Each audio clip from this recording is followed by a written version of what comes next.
Good morning, San Francisco. Thank you for tuning in with us on this sunny morning. My name is Keyla, and recent studies have shown that cancer is mainly caused by food. Now let's get into the breaking news. On 575 Market Street, there has been recent activity of ghosts. Back in 1975, a man named James Watson passed away from a small coil fire. Later that morning, the maid found his body. We found video of the man running away from the fire. Gary, let's tune into the video. Oh my god, there's a fire. Oh my god, the smoke is coming. Guys, we gotta go. Guys, come on, come on, come on. Let's go, let's go, let's go, let's go. Come on. Oh.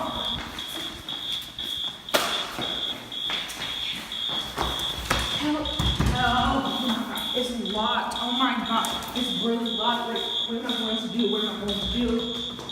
911, 911, 911. It's getting closer. Oh my god.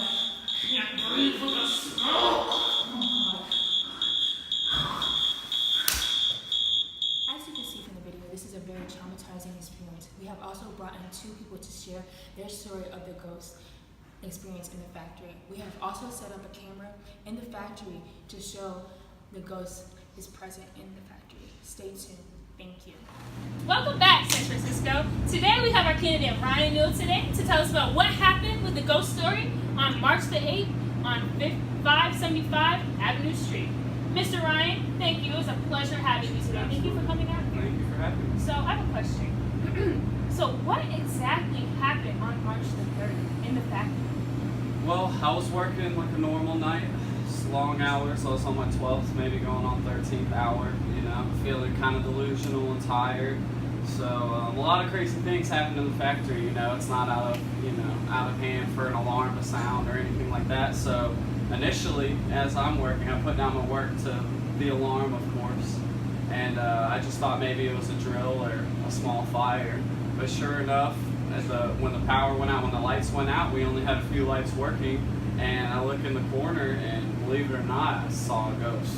And it was really, I didn't think so at first. I wasn't convinced because I'm not very superstitious or anything. So for me to say that and just thinking about it now is just sending chills down my spine. It was absolutely terrifying.